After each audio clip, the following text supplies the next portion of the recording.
मुअज़्ज़ज़ हाज़रीन व सामीन इकराम, आशिक़ान मुस्तफ़ा और मुहिब्बान वज़ादरान शहदाए करबला,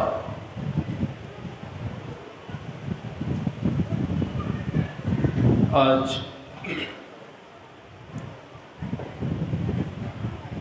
অত্যন্ত হৃদয় বিদারক, লোমহর্ষক,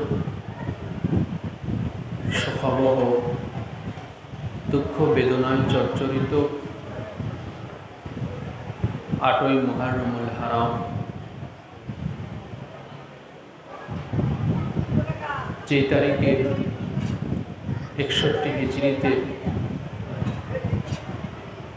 যে দিনে এবং যে ক্ষণে খানদানে মুস্তফা ইমাম আলী মাকাম সৈয়দুশ শুহাদা শহীদ কারবালা মৌলা হুসাইন আলাইহিসসালাম সপরিবারে সফর সঙ্গী সহ কারবালার জমিনে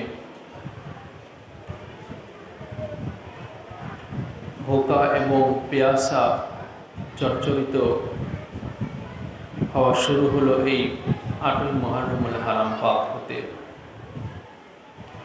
আপনারা জেনেছেন গত যেই ৭ই মুহররম পাক চলে গেল, এই দিনটাই ছিল ইমাম পাকের তাবুতে খাবার এবং পানি শেষ হয়ে যাওয়ার দিন, ৭ই মুহররমুল হারাম। আজ ৮ই মুহররম পাক হতে ইমাম আলী মাকাম কারবালার জমিনে ভোকা এবং পেয়াসা, যেই হালাত, যেই অবস্থা খানদানে মুস্তাফা পাকের, এই হালাত, এই অবস্থার বর্ণনা দেওয়া আমাদের সম্ভব নয়। আসলে যে সেটা কতটা কঠিন থেকে কঠিনতর অবস্থা ছিল, আপনারা আজকের দিনটা শুধু আপনারা উপলব্ধি করেছেন যে আমাদের আবহাওয়াটা আজকে একটু তাপদাহ গিয়েছে, যার কারণে আমরা একটা দিনের তাপদাহে আমরা আজকে অতিষ্ঠ হয়ে গেছি। কিন্তু এটা কিন্তু মরুভূমি এলাকা নয়। আমাদের মরুভূমির এলাকার যে তাপদাহ, এটা সম্পূর্ণই ভিন্ন একটা আসলে তাপদাহ, যেটা আমরা যারা এই অঞ্চলে আমরা বসবাস করি, আমরা মরুভূমির মধ্যে গিয়ে আমাদের অবস্থান করা বড় কঠিন হবে। মরুভূমির মধ্যে যখন তাপদাহ হয়, ওটা কঠিন থেকে কঠিনতর অবস্থা হয়ে থাকে। আর কারবালাতে আপনারা জানেন যে ইমাম পাক যেদিন থেকে কারবালায় অবস্থান করেছেন, সেই দিন থেকেই কারবালার সেই বালুকারা সে উত্তপ্ত হতে থাকে। সূর্যের তাপ প্রখর থেকে প্রখর অবস্থা হতে থাকে। একদিকে সূর্যের খরতাপ, বালুকা রাশির উত্তপ্ততা, আবার অপরদিকে খাবার এবং পানি না থাকা, মরুর বুকে গাছপালাবিহীন যে কারবালার জমিনে কোনো গাছ নাই, কোনো তরুলতা গাছ গাছালি কিচ্ছু নেই, ফাঁকা একটা বালুকা রাশির ময়দান কারবালার জমিন, 4 মাইল স্কোয়ার, যার চতুর্দিকেই 4 মাইল করে এমন একখানা বালুকা রাশির ময়দান ছিল ময়দানে কারবালা। সেই উত্তপ্ত বালুকা রাশির উপরে খাবার এবং পানিবিহীন, যেখানে মেঘের কোনো ছায়া আসতেছে না, সূর্য প্রখর থেকে প্রখর তাপদাহ হচ্ছে, গাছপালা নেই, এমন কঠিন পরিস্থিতির মধ্যে খাবার এবং পানি ছাড়া অবস্থান করা, সেটা যে কত কঠিন থেকে কঠিনতর। ছিলেন। এই 8, 9, 10 এই 3টা দিন খানদান পাক, ইমাম পাকের কাফেলার সকলেই ভোকা এবং পেয়াসা ছিলেন।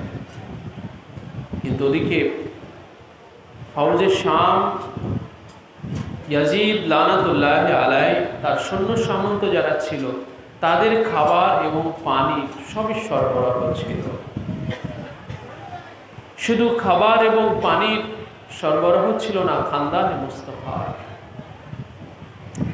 সেই দিন এমনই দিনে এমনই ক্ষণে যখন 8ই মুহররম পাক, খানদানে মুস্তাফার ঘরে যখন খাবার নাই, যখন পানি নাই,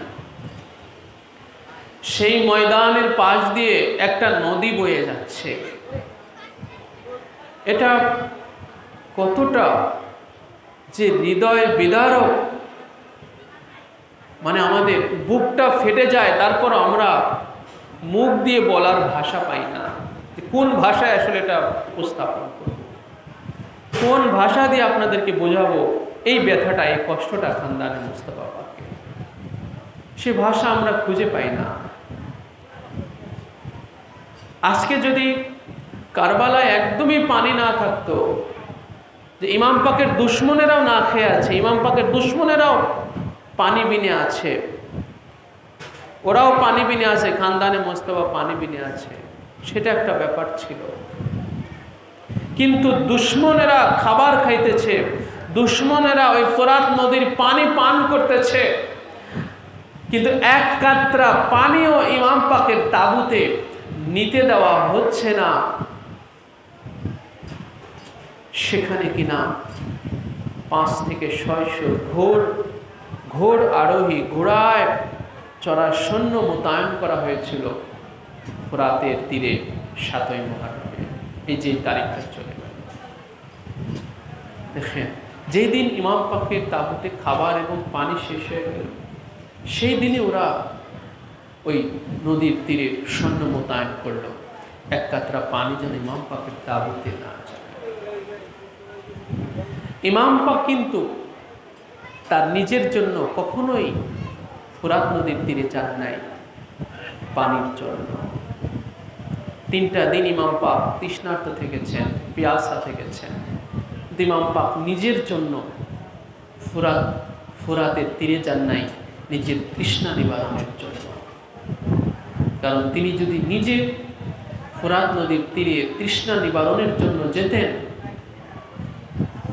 তো উনি তৃষ্ণার কাছে উনি হেরে যেতেন। ইমাম পাক তৃষ্ণার কাছে হারেন নাই। পানি যখন ওনাকে বন্ধ করে দেওয়া হয়েছে, ইমাম পাক পানি বিনে আছেন। ওদের কাছে কখনো ইমাম পাক গিয়ে পানি চান নাই, চেয়েছিলেন শুধু আলী আসগারের জন্য। কেন? যে ইমামে আলী মাকাম তিনি বাদশাহ ছিলেন, তিনি সরওয়ারে কায়নাত ছিলেন, দোজাহানের বাদশাহ ছিলেন মওলা। তিনার আলিশান মর্তবা হলো এই যে তিনার কাছে যদি কেউ কিছু চান তিনি তাকে ফিরান না। খানদানে মুস্তাফা ওনাদের বৈশিষ্ট্য এই যে ওনাদের কাছে কেউ কিছু চাইলে তাকে ওনারা কখনো ফিরান না। তো মওলা আলী আসগর আলাইহিস সালামের আম্মা ওনার কাছে ভিক্ষা চেয়েছিলেন। মওলা আলী আসগর আলাইহিস সালামের আম্মা ওনার কাছে সায়লা হয়েছিলেন, ভিক্ষা চেয়েছিলেন, যে বলেছিলেন ইমাম পাককে যে মওলা আপনি তো বাদশাহ আছেন, আপনি তো বাদশাহ আছেন, আপনার কাছে কেউ কিছু চাইলে তো আপনি তাকে ফেরান না। তো একজন মা আপনার কাছে আজ ভিখারি হয়েছে, এইভাবে বলেছিলেন যে একজন মা আপনার কাছে আজকে ভিখারি হয়েছে, যে একজন মা তার বাচ্চাকে বুকের দুগ্ধ মোবারক দিতে পারতেছেন না, পানি দিতে পারতেছেন না, এই জন্য একজন মা আপনার কাছে ভিখারি হয়েছে যে ওই মায়ের সন্তানটাকে একটু ফুরাতের তীরে নিয়ে একটু পানি পান করায় নিয়ে আসেন। ইমাম আলী মাকাম সেই দৃষ্টিকোণ থেকে মওলা আলী আসগর আলাইহিস সালামকে কোলের উপরে করে উনি ফুরাতের তীরে গিয়েছিলেন। নিজের পানি চাওয়ার জন্য না, একজন মা ওনার কাছে ভিখারিনী হয়েছেন, চেয়েছেন সেই মায়ের আবদার পূরণ করার জন্য। তো মওলা ইমামে আলী মাকামের সেদিন কারবালায় এই তৃষ্ণা, ক্ষুধা এবং তৃষ্ণা, এগুলো সবই ইমাম পাকের উপরে পরীক্ষা ছিল। সবই যে কথাটা আমরা বারবার আপনাদের কাছে তুলে ধরতেছি, যে ইমাম পাকের শাহাদাত পাকটা হচ্ছে আজিম শাহাদাত। ইমাম পাকের জবেহটা হচ্ছে আজিম জবেহ, যেটা আল্লাহ সুবহানাহু ওয়া তাআলা তিনার পাক কালামে ইরশাদ ফরমালেন, যে ফাদাইনাহু বিজিবহিন আজিম। ইমামে আলী মাকামের জবেহ খানা হচ্ছে জিবহে আজিম, মহান জবেহ।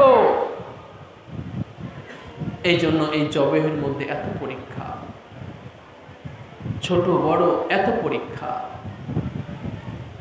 তো এগুলো সব ইমাম পাকের এই ভুকা খাবারবিহীন অবস্থা, এটা ইমাম পাকের উপর একটা পরীক্ষা ছিল, যে তিনি খোদার কাছে হেরে যান কিনা, তিনি ভোকার কাছে হেরে যান কিনা, ক্ষুধার্ত অবস্থার কাছে তিনি হেরে যান কিনা, তৃষ্ণার কাছে ইমাম পাক হেরে যান কিনা।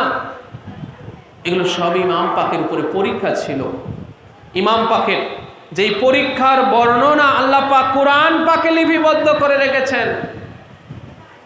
আল্লাহ রাব্বুল আলামিন সূরাতুল বাকারার মধ্যে ইরশাদ ফরমালেন, ইয়া আইয়ুহাল্লাযীনা আমানু, ইয়া আইয়ুহাল্লাযীনা আমানুস্তাঈনু বিস-সাবরি ওয়াস-সালাহ ইন্নাল্লাহা মা'আস-সাবিরিন।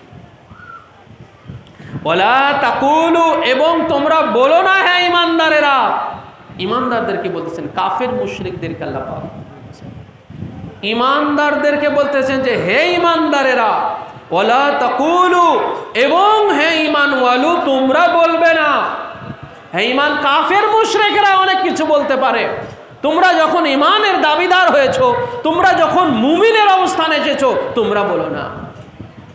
কারণ আল্লাহ পাক জানেন যে কাফের মুশরিকরা খানদানে মুস্তাফা মুহাম্মদ এবং আলে মুহাম্মাদের শানে যা তা বলতে পারে, এটা আল্লাহ পাকও জানতেন। কিন্তু মুমিনদেরকে আল্লাহ পাক অ্যালার্ট করতেছেন, মুমিনদেরকে আল্লাহ পাক সতর্ক করতেছেন, খবরদার তোমরা বলো না। তোমরা তো মুমিন আছো, তোমরা তো ঈমানের দাবিদার আছো, তোমরা বলো না। কি বলো না? ওয়ালা তাকুলু লিমান ইউকতালু ফি সাবিলিল্লাহি আমওয়াত। আল্লাহ পাকের রাহে যারা কতল হয়ে যাইতেছেন, আল্লাহ পাকের রাহে যারা শহীদ হয়ে যাচ্ছেন, খবরদার তোমরা তাদেরকে বলো না আমওয়াত, তাদেরকে কখনোই মৃত বলো না। বালাহিও, বরং ওনারা জীবিত আছেন। ওয়ালা কিল্লা তাশরুন, কিন্তু সেটা তোমরা উপলব্ধি করতে পারো না। সুবহানাল্লাহি ওয়া বিহামদিহি। তো ভাই, আল্লাহ পাকের রাহে যারা শহীদগণ, এনারা জীবিত আছেন, এনারা হায়াতে পাকে আছেন। কার কথা বলেন? কার কথা? আবার সেই আল্লাহ পাকে বললেন যে তিনারা যে হায়াতে পাকে আছেন, এটা তোমরা বুঝবে না, এটা তোমরা উপলব্ধি করতে পারবে না। আমরা ভাই উপলব্ধি করতে পারবো না। আল্লাহ যেটা বলেছেন সেটাই আমরা উপলব্ধি করতে পারবো না। আমরা যদি উপলব্ধি করতে পারি, তাহলে তো আল্লাহ পাকের কালাম পাক উল্টা হয়ে যায়, তাই না? আল্লাহ পাক বলেছেন তোমরা উপলব্ধি করতে পারবে না, আমরা পারবো না। বাস, আল্লাহ পাক যখন বলেছেন যে তোমরা পারবে না, তো আমরা পারবো না। যা আসলে ওনাদের হায়াতে ফাকার, এনারা কতল হওয়ার পরেও এনারা যে কিভাবে হায়াতে পাকে আছেন, সেটা আমাদের কাছে একদমই গায়রে মালুম। আমাদের কাছে সেটা একদমই একটা অজ্ঞাত জগৎ, এটা একটা অজ্ঞাত জগৎ। আমার যেই জগতের আমাদের খবরই নাই, যে আল্লাহ পাকের রাহে যারা কতল হচ্ছেন, শহীদ হচ্ছেন, যিনারা কিভাবে যে হায়াতে পাকে আছেন, এটা আমাদের একদমই উপলব্ধির বাহিরে। তো আল্লাহ পাকের রাহে আমি আয়াত পাক থেকে প্রথমে আপনাদেরকে বলতে চাই, জেনে রাখবেন, সৈয়দনা হযরত আবুল বাশার আদম আলাইহিসসালাম পাক হতে আজ অবধি এবং কিয়ামত তাক যত নবী রাসূলগণ শহীদ হয়েছেন, যত সাহাবায়ে কিরাম শহীদ হয়েছেন, যত গৌস কুতুব ওলি বুজুর্গ শহীদ হয়েছেন, যত মোমেন মোমেনাত শহীদ হয়েছেন, अव्वल से आखिर तक एकदम आदम अलैहिस्सलाम থেকে শুরু করে অনেক নবীগণ আল্লাহর রাহে শহীদ হয়ে গিয়েছেন, অনেক রাসূলগণ আল্লাহর রাহে শহীদ হয়ে গিয়েছেন, অনেক সাহাবায়ে কিরাম আল্লাহর রাহে শহীদ হয়েছেন, অনেক তাবেঈন আল্লাহর রাহে শহীদ হয়েছেন, অনেক গৌস কুতুব ওলি আল্লাহ আবদাল পীর মাশায়েখ ওলি বুজুর্গ মুমিন মুমিনা আল্লাহ পাকের রাহে শহীদ হয়ে গিয়েছেন। তো জেনে রাখবেন, যত স্তরের বান্দাগণ নবী রাসূলদের থেকে শুরু করে সাধারণ স্তর পর্যন্ত যত স্তরের বান্দাগণ আল্লাহ পাকের রাহে শহীদ হয়েছেন, সমস্ত শহীদদের সরদার হচ্ছেন ইমাম হাসান ও হুসাইন।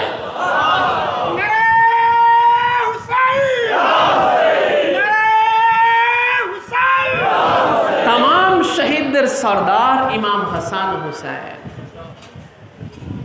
এবং যার কারণে রাসূল আকরাম জনাব মুহাম্মদুর রাসূলুল্লাহ সাল্লাল্লাহু আলাইহি ওয়াসাল্লাম তিনার পাক জবানে ইরশাদ ফরমালেন যে আল হাসান ওয়াল হুসাইন হুমা সাইয়্যিদা শাবাবি আহলিল জান্নাহ, যিনারা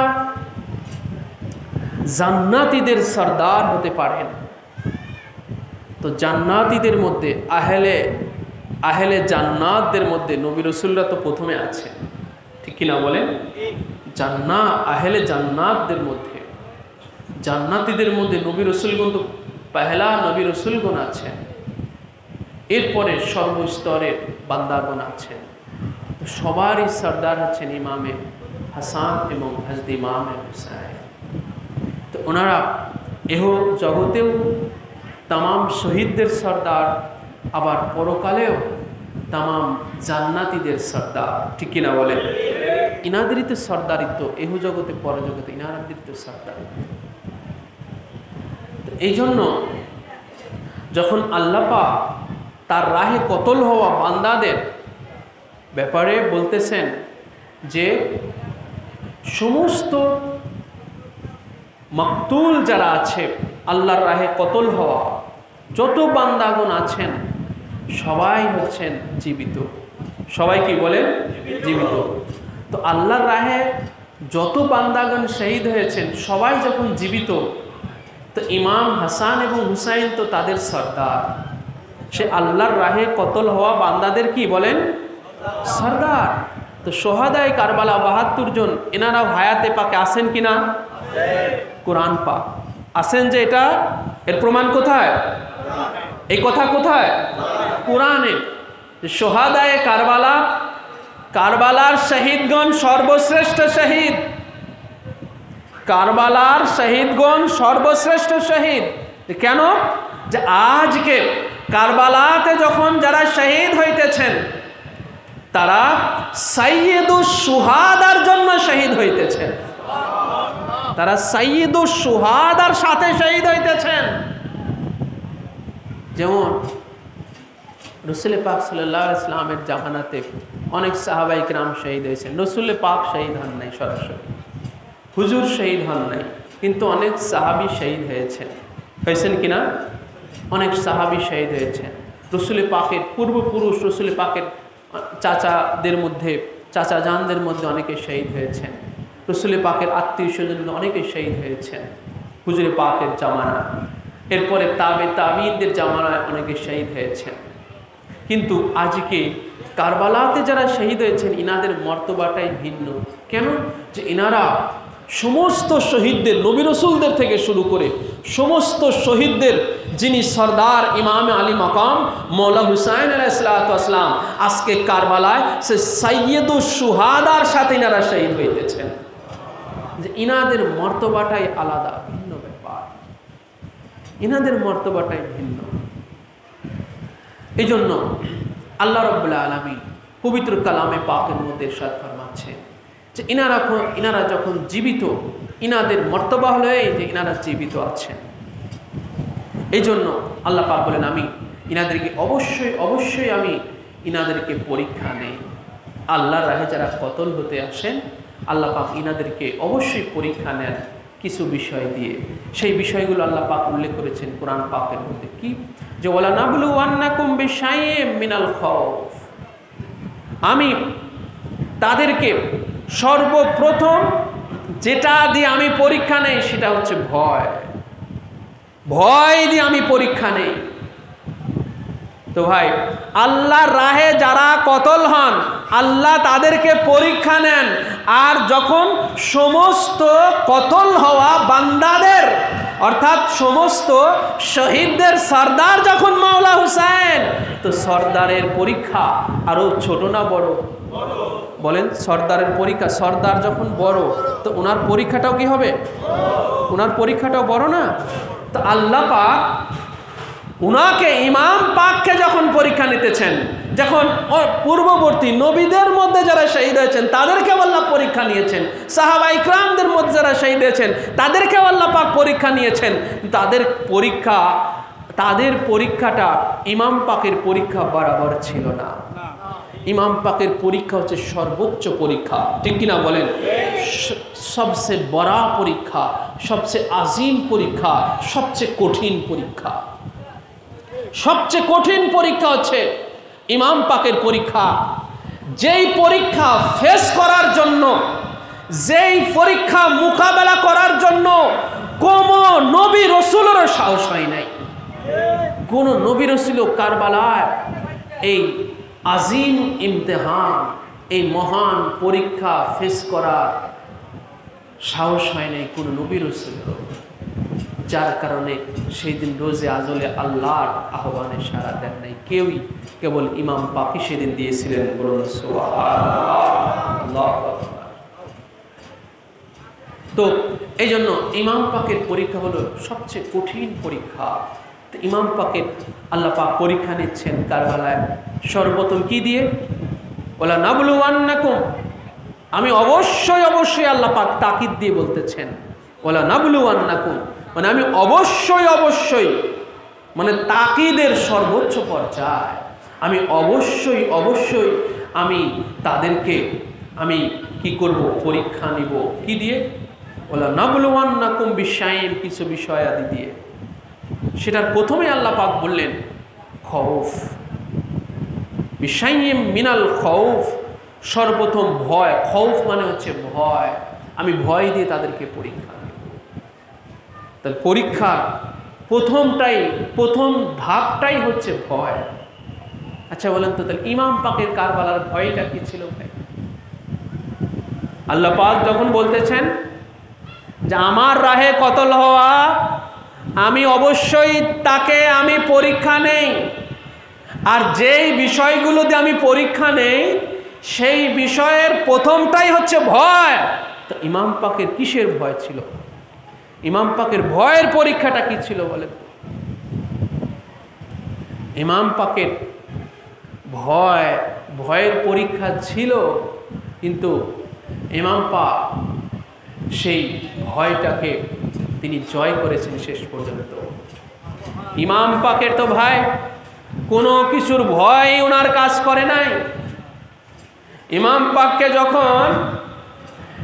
পাক যখন পথের কারবালা থেকে মক্কা শরীফ থেকে তিনি যখন রওনা হলেন, পথের মধ্যেই তো উনি শুনতে পারলেন যে ওনার ভাই হযরত মুসলিম বিন আকিলকে কুফায় শহীদ করে দেওয়া, কুফায় ওনাকে কতল করা হয়েছে, ওনাকে কতল করে দেওয়া হয়েছে, ওনাকে মেরে দেওয়া হয়েছে, ওনার দুই শাহজাদা পাককে কতল করে দেওয়া হয়েছে। ইমাম পাক একজন কাসেদ পাঠিয়েছিলেন, ইমাম পাক ওনার একজন কাসেদ পাঠাইছিলেন একটা চিঠি দিয়ে। সেই কাসেদকেও গভর্নর হাউজের উপর থেকে ধাক্কা দিয়ে ফেলে ওনাকে কতল করা হয়েছে। ইমাম পাক সেগুলো তো পথের মধ্যে শুনছেন। ইমাম পাক বারবার ইমাম পাককে সতর্ক করা হচ্ছে। ইমাম পাকের যারা হিতাকাঙ্ক্ষী, যারা আহলে বায়তের হিতাকাঙ্ক্ষী, যারা কুফার অবস্থা দেখে যারা ইমাম পাকের পথে দেখা হয়েছে ইমাম পাকের সাথে, বারবার তারা সতর্ক করতেছেন, হে মাওলা, হে প্রভু, হে ইমাম হুসাইন, খবরদার আপনি কুফাতে যায়েন না, কুফার অবস্থা খুব খারাপ। কুফায় আপনার ভাইকে ওরা মেরে দিয়েছে, ভাইয়ের 2 বেটাকে মেরে দিয়েছে, মাসুম বাচ্চাদেরকে, আপনার প্রেরিত কাসেদকে ওরা মেরে দিয়েছে, আপনি গেলে আপনাকে ওরা ছাড়বে না, আপনি কুফার দিকে যায়েন না। সে সময় তো ইমাম পাকের ওখান থেকেই ফিরে আবার মক্কাতে মদিনাতে ওনার মধ্যে যদি ভয় আসতো যে না, আমার লোককে মেরে দিলে তো আমাকেও মেরে দিবে, আমি আর এইদিকে পা বাড়াবো না, ইমাম পাক তো ফিরে যেতে পারতেন। তো ভাই, ইমাম পাক কি ফিরে গেছেন? বলেন, ফিরে গেছেন? পিছনের দিকে গেছেন না সামনের দিকে আগাইছেন? সামনেই মাওলা আগায়া চলছেন, সামনেই মাওলা আগায়া চলছেন। ওনার আখেরি জায়গায়, ওনার ঠিকানার দিকে উনি চলতেছেন।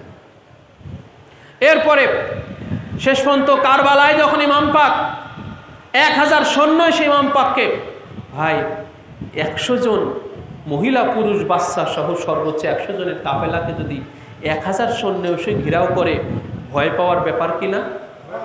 বলেন, ভয় পাওয়ার ব্যাপার কিনা? তো ইমাম পাক কি ভয় পেয়েছেন? বলেন, ভয় পেয়েছেন ইমাম পাক? ভয় পেলে তো ইমাম পাক উনি সারেন্ডার করতেন। নাউজুবিল্লাহ, আস্তাগফিরুল্লাহ, লা হাওলা ওয়ালা কুওয়াতা। আমার মাওলা কি সারেন্ডার করছেন? এরপরে আবার 3রা মুহররমে 6000 সৈন্য আসে ওমর ইবনে সাদের নেতৃত্বে। আমার মাওলা কি ভয় পেয়েছেন?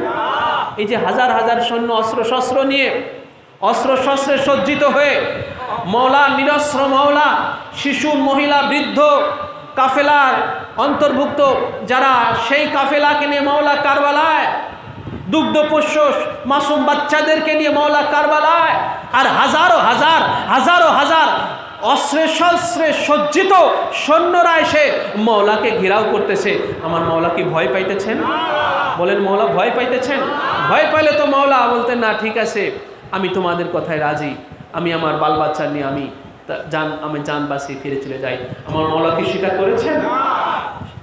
তাহলে কোনো ভয় মাওলার মধ্যে কাজ করেছে।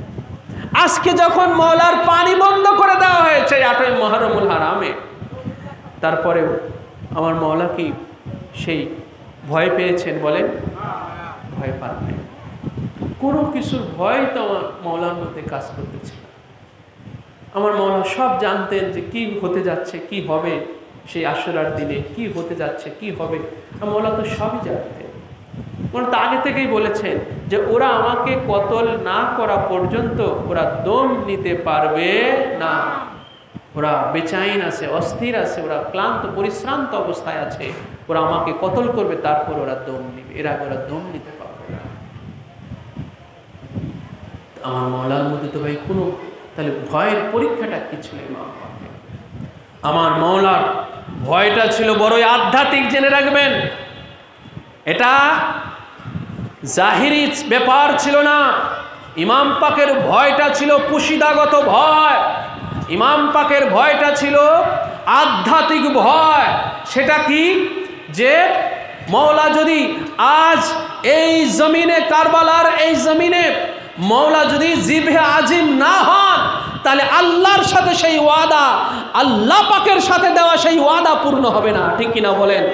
মাওলা যদি উনার জিভে আজিমটা যদি কমপ্লিট না হয়, পরিপূর্ণ না হয়, মাওলা তো সমস্ত ভয় ভীতিকে উপেক্ষা করে, সমস্ত বাধা বিপত্তিকে উপেক্ষা করে, সমস্ত সতর্কতাকে উপেক্ষা করে মাওলা আজ কারবালার জমিনে আজকে দাঁড়িয়ে মাওলা স্থির চিত্তে দাঁড়িয়ে আছেন। হাজারো হাজার, 22,000 থেকে 30,000, মতান্তরে 40,000 অস্ত্রে শস্ত্রে সজ্জিত সৈন্যর মাঝে মাওলা আজকে নির্ভয়ে আজ জিভে আজিম হওয়ার জন্য, শহীদ হওয়ার জন্য, কতল হওয়ার জন্য মাওলা তো স্থির চিত্তে দাঁড়িয়ে আছে যে আমি তো ওটা হওয়ার জন্যই প্রস্তুত হয়ে আছি।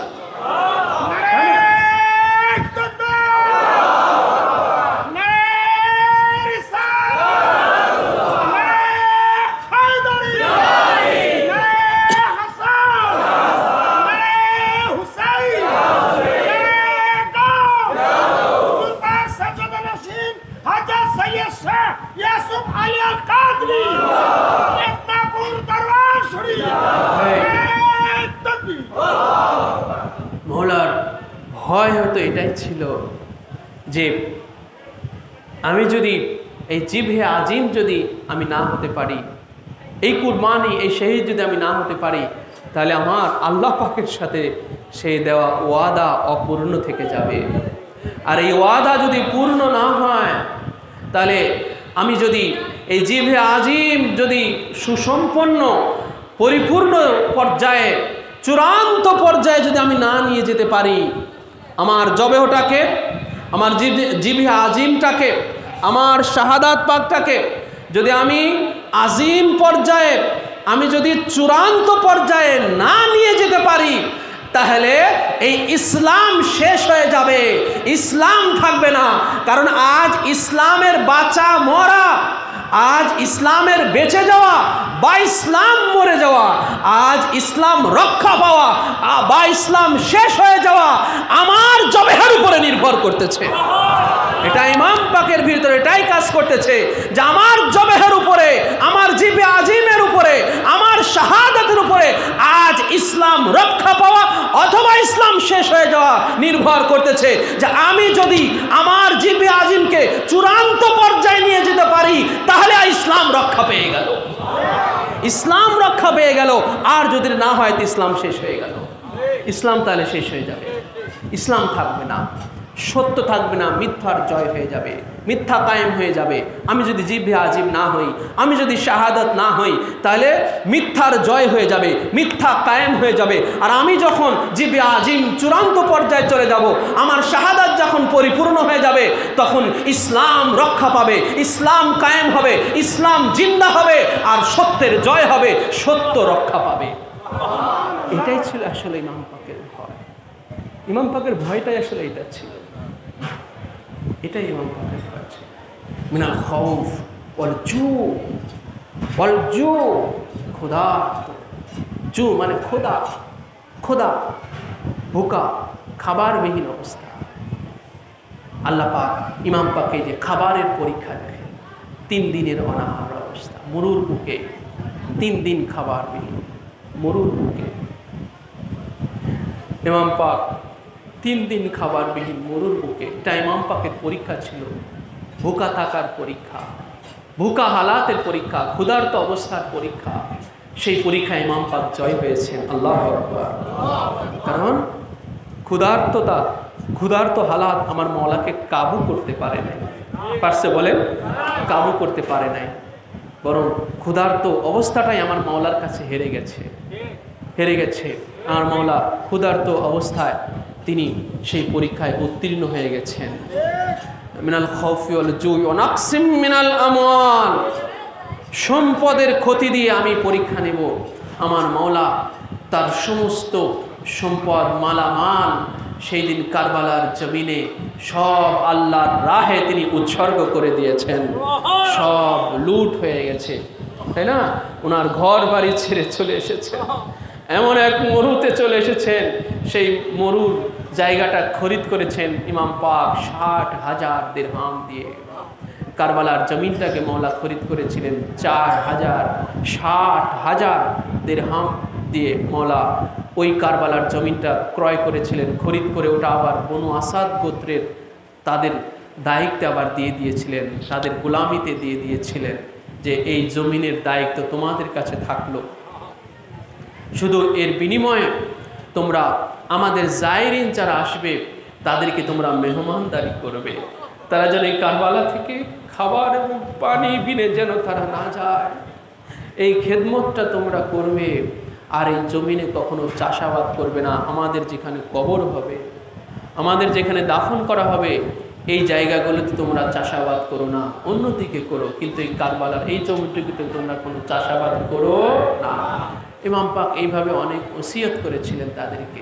তো মওলা এটাই দেখালেন যে ইমাম পাকের উপরে কতটা জোর জুলুম করা হলো, যে ইমাম পাকের কারবালাটা তো ভাই ইমাম পাকের বাড়ি হয়ে গেল। আমরা যখন কোনো জায়গা খরিদ করে আমরা ওখানে বাড়ি করি, তো আমার আপনার বাড়ি হয় কি হয় না? হয় কি হয় না বলেন? তো ইমাম পাক যে জায়গা কিনলেন, ইমাম পাক ওখানে ঘর বানালেন, ইমাম পাক তাবু বানালেন, ঘর বানালেন, তো ইমাম পাকের বাড়ি হলো না? ওটা ইমাম পাকের ঘর হলো না? তো ওরা যে আজকে কারবালায় দাঁড়িয়ে আছে কার জায়গায় বলেন?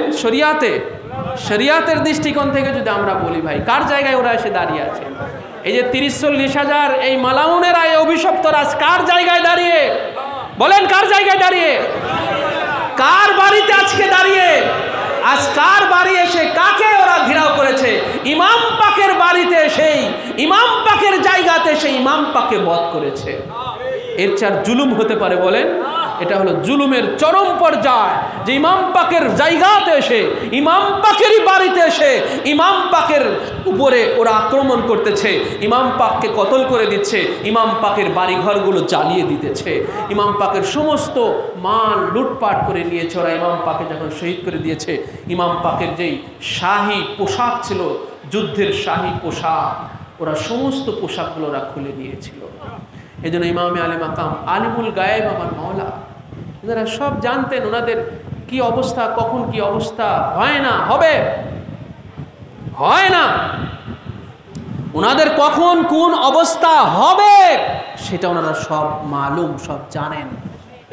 যেমন মাওলা জানতেন যে ওরা আমাকে শহীদ করে দিয়ে আমার গায়ের এই দামি পোশাকগুলো ওরা খুলে নিয়ে যাবে।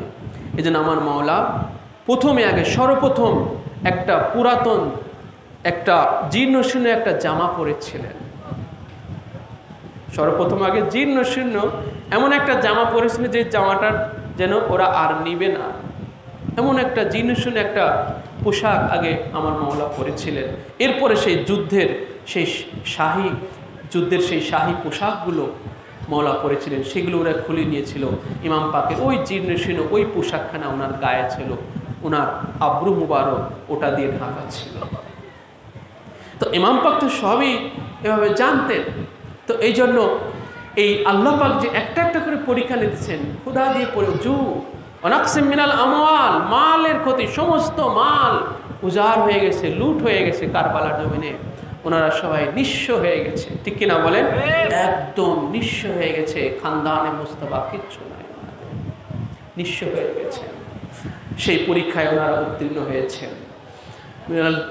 মিনাল আমওয়াল ওয়াল আনফুসি, নফস দিয়ে, নফস আত্মা দিয়ে ওনাদেরকে পরীক্ষা, ইমাম পাককে পরীক্ষা নেওয়া হয়েছে। কি যে আজ শুধু ইমাম পাকের নফস শুধু কারবালায় আল্লাহর রাহে কতল হচ্ছে না, আল্লাহর রাহে শহীদ হচ্ছে না, ইমাম পাকের সাথে ইমাম পাকের আওলাদ পাক, ইমাম পাকের ঔরসজাত, ইমাম পাকের নবীন জওয়ান আজকে ইমাম পাকের সামনে শহীদ হয়ে যাচ্ছেন।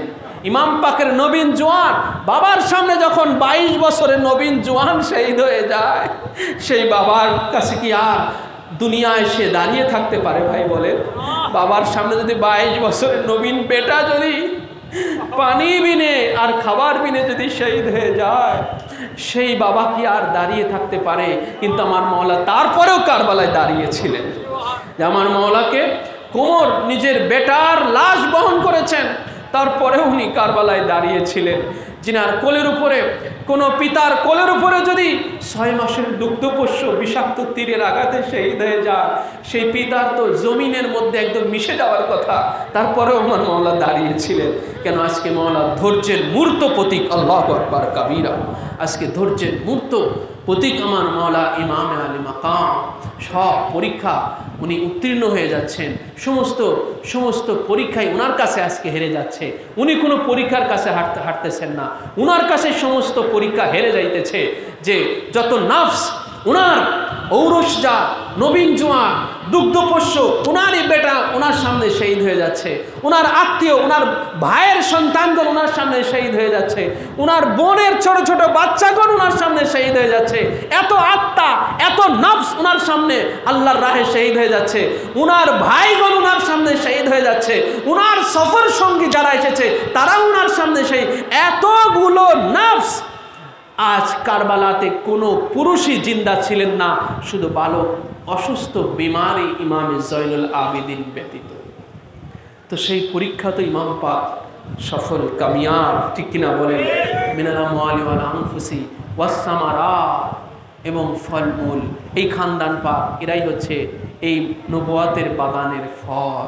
এতগুলো ফল ইমাম পাকের সামনে, নবুয়াতের বাগানের এতগুলো ফল, খানদানে মুস্তাফা আওলাদে পাক ইনারা ইমাম পাকের সামনে শহীদে যাচ্ছেন। তারপর ইমাম পাক নৈরাশ হচ্ছেন না, আল্লাহর দরবারে কোনো আপত্তি নাই। তারপর ইমাম পাকের যে হে আল্লাহ, তোমার রাহে তো আমার কতল হওয়ার কথা ছিল। ইমাম পাক একবারও আল্লাহকে ডেকে বলেন নাই যে হে আল্লাহ, আমি তোমার দরবারে আমি আমার হুসাইনকে আমি উৎসর্গ করেছি, কিন্তু আমার বেটা আলী আকবর কেন শহীদ হয়ে যায়, আমার বেটা আলী আসগার কেন শহীদ হয়ে যায়, আমার ভাইয়ের সন্তানগণ কেন শহীদ হয়ে যায়, আমার বোনের সন্তানগণ কেন শহীদ হয়ে যায়। ইমাম পাক আল্লাহর দরবারে একবারও এরকম ওজোর আপত্তি করেন নাই।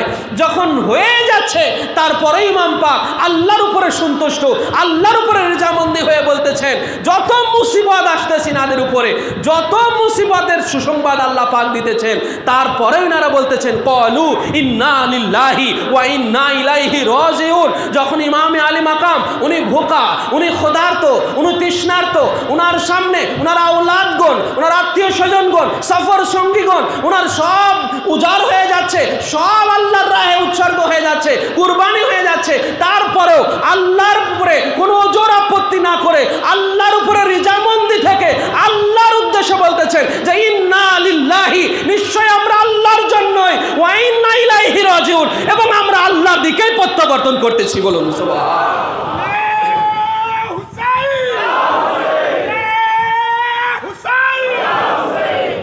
মওলার এই হৃদয় বিদারক এই মুহূর্তকে স্মরণ করতে পেরে আমরা আল্লাহ পাকের দরবারে এই দোয়া মাঙ্গি, হে আল্লাহ, কাল হাশরের ময়দানে ইমামে আলী মাকামের এই জাররা থেকে জাররাতম এই মুসিবতের, ইমাম পাকের এই কঠিন মুসিবতের হালাতের তাজকিরা আমরা করেছি, মওলার ইমামবাড়া পাককে সে মওলার উসিলাতে আমাদের পরকালে নাজাতের জরিয়া করে দিও, আমিন।